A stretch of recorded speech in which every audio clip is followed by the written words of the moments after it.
Wherever you are in the world, you'd be hard-pressed to find a Chinese meal that didn't use soy products in one form or the other. It is something the Chinese have been very creative with, and no more so than here in the city of Huainan in the southeastern province of Anhui. For this is the birthplace of tofu, or bean curd.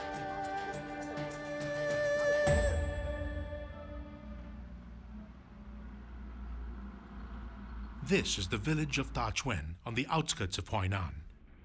It is nicknamed Tofu Village, today only a reminder of what it was once famous for.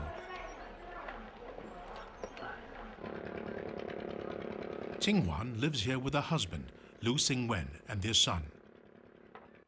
She and her husband make bean curd for a living. Where once as many as 40 families were in the bean curd business, today competition from modern factories has seen that number dwindle. Only a few, like Qinghuan and her husband, have persevered.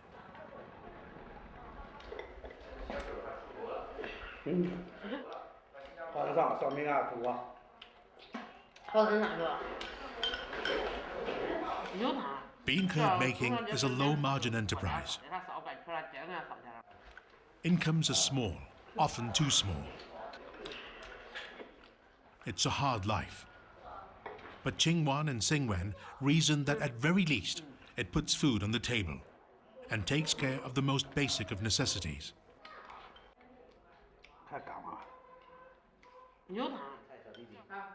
豆腐对我们讲的销量大的，就对我们全家生活的很有大的帮助。要是讲销量小的，不对家庭生活不就有点困难吗？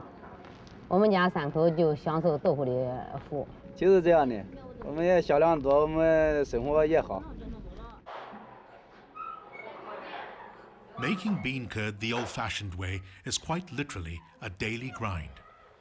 For Lu Xingwen and his wife, it will take more than 10 hours of tedious labor to make enough bean curd to earn them just $5. The process begins with grinding soybeans that have been soaked overnight in fresh mineral-rich water. The beans are ground by hand in a contraption that's been in the family for over 100 years.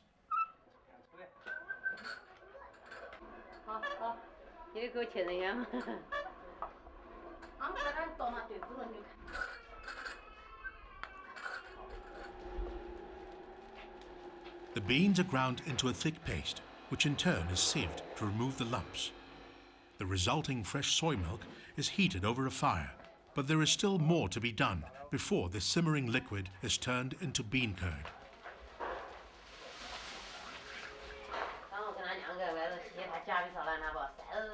There may be more cost and time-effective ways to make bean curd, but Lu and his wife take pride in doing it the way their ancestors did.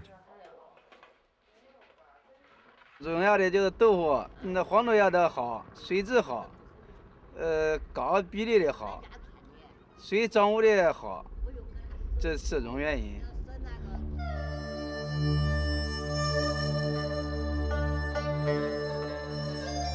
It is believed that using the right type of water in the bean soaking part of the process is the secret to making good bean curd. And in Dachuan village, bean curd makers have access to one of the best sources of such a grade of water, Manao Pond. The waters in this pond flow from the mineral-rich mountains around Dachuan. It is this source of enriched water that for hundreds of years kept the tofu-making tradition alive here. 我们淮南呢物产丰富，地下的埋藏呢，除了有煤炭之外，还有其他的许多的矿产。这些矿产呢，它经过了化学变化以后呢，它这些水呢，中间呢有许多的矿物质，制成豆腐，人吃了以后呢，营养价值最高，是我们身体啊所需要的元素。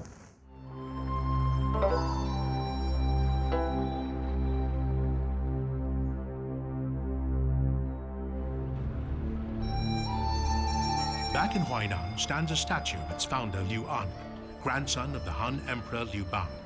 The city's fortunes are attributed to Liu An and his role in the invention of bean curd. It's told in a story engraved at the base of his statue. 明代李时珍写了一本的《本草纲目》，本草纲目上说呢，豆腐始于汉淮南王刘安，这是历史书上记载下来的。所以我认为呢，这个是刘安集中了人民的智慧，发明了豆腐。 Over 2,000 years ago, during the Han Dynasty, bean curd was said to have been invented by accident. The eminent scholar Liu An had enlisted the help of 8 learned colleagues to create a potion of immortality. Liu An and his team of scholars experimented with many ingredients, including soy milk and a natural mineral called gypsum. The 2 ingredients reacted in such a way that the soy milk solidified into a substance that was soft to the touch, what we know today as bean curd.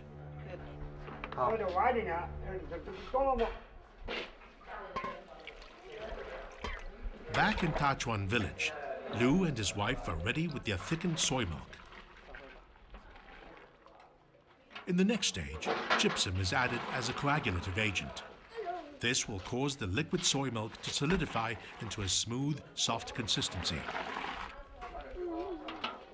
Even as small-time bean curd makers like Liu Xingwen and his wife struggle to make ends meet, they still manage to find a deeper meaning behind what they do.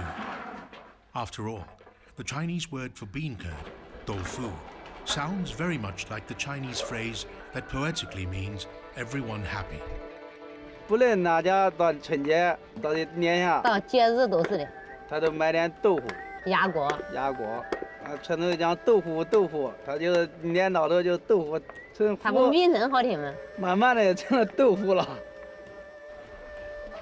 It is unlikely Liu and his wife will ever get rich making bean curd, but they seem to have taken a more uncomplicated attitude.